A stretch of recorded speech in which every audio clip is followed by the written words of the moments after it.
The year is 2025, and humanity has archived remarkable feats in bioengineering. Artificial organs, or artiforgs, are no longer science fiction, but a highly desired and valuable resource. The Union, a powerful corporation, offers these life-changing implants on credit, but God help those who fall behind on payments. That's where the repo men like Remy come in. With a tattoo on his neck marking him as one of the Union's enforcers, Remy is the undisputed king of repossession. Tonight, he finds his target indulging in some leisure time. Without a hint of hesitation, Remy interrupts the scene, coldly announcing his affiliation with the Union before utilizing a specialized taser to render the man unconscious. The woman with the target attempts to fight back, but Remy's movements are swift and practiced. Unfazed, he puts on protective gear, blasts his music, and with the chilling efficiency of a surgeon operating for profit, cuts the man open. The artiforg, a symbol of both medical marvel and ruthless capitalism, is retrieved, cleaned, and sealed. Another repossession is complete, a stark reminder of the steep price tag attached to these life-extending wonders.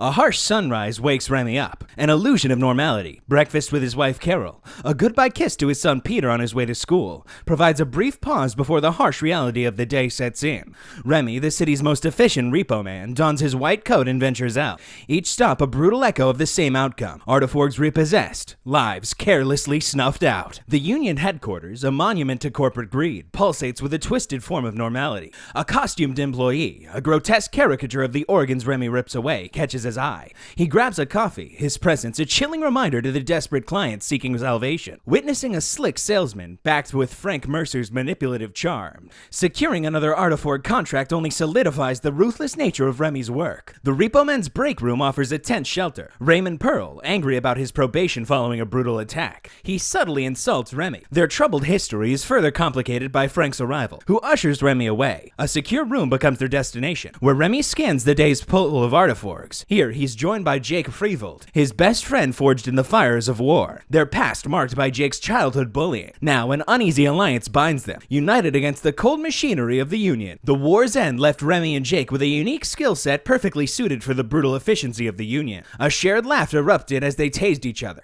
earning a scolding from Frank for their childish actions. Despite the scolding, Jake extended an invitation for drinks, an offer Remy readily accepted after checking in with Carol at her workplace. Their reunion was far from pretty. Carol, frustrated by Remy's line of work, questioned why he hasn't pursued a transfer to sales. Their exchange devolved into a volley of insults, a familiar pattern highlighting the growing divide between them. In the car, Jake ignited a familiar argument, suggesting Carol was trying to control Remy. He insisted their path as a repo man was the only life they knew, despite Remy acknowledging his wife's concerns. A red light provided a brief pause. With practice ease, they scanned a passerby, their scanners revealing the telltale signature of an artiforg. The man, visibly shaken, received a chilling reminder of the consequences of delinquency, a cruel amusement for the jaded repo men. Laughter echoed through the car as their terrified victim ran. The bar offered a temporary escape. They drank beers while discussing the possibility of repossessing someone they knew. Remy, however, seemed preoccupied. His gaze remained fixed on Beth, the bar's melancholic singer. Hours later, back home, T-Bone's smooth melodies filled the air as Remy approached Carol. His advances were met with a blunt rejection. Suppressing his disappointment, he retreated upstairs, seeking comfort in his son's room. The day's events faded as Remy listened to Peter's stories about school. A brief but precious moment of peace relaxed him. A few days later, Remy's backyard buzzes with the happy noises of a barbecue. But the festive atmosphere is shattered when Jake shows up with a proposition. He needs Remy's help repossessing an artiforg from a client, right there at the party. Remy's initial resistance is overturned at the promise of half the hefty double commission. Disaster strikes as a taxi pulls up. Disregarding any sense of discretion,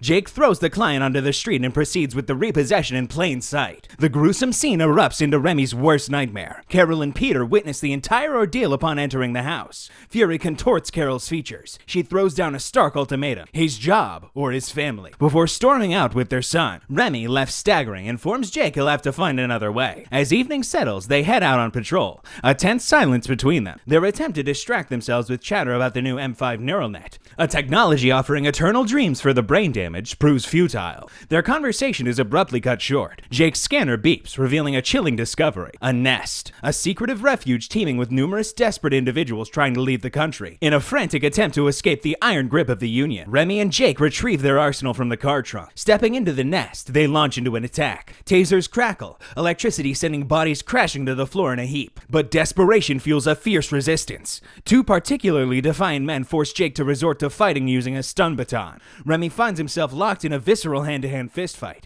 his knife flashing in the dim light as he fends off attackers. A cry for help pierces the chaos. Jake, grappling with a hulking figure, seems on the verge of defeat. With a surge of adrenaline, Remy slams his attacker onto the ground and rushes to aid his partner. But their victory is a hollow one. A simmering tension hangs between them as they return to Frank's office a couple of hours later, their loot including 2 prize-scanning jammers. Frank's approval is laced with a hint of surprise. He offers them promotion, full-time raid captain. The offer hangs in the air, a tempting path they could choose. But Remy hesitates, a flicker of doubt crossing his features. Before he can voice his request for a transfer to sales, Jake preempts him, firmly stating their satisfaction with their current roles. As the workday ends, Jake throws Remy a knowing glance, a reminder of the order they enforce, however brutal the means. Dropping Jake off, Remy steers his car towards a familiar destination, the home of Jimmy T-Bone, the musician he's always admired. Finding T-Bone lost in artistic problems, fueled by a mysterious red powder, Remy hesitates. When his fandom is revealed, T-Bone throws him a curveball, a request to collaborate on a song before the inevitable repossession. Torn between loyalty and a yearning for a different life, Remy agrees. The music fills the air, a poignant counterpoint to the darkness that surrounds him.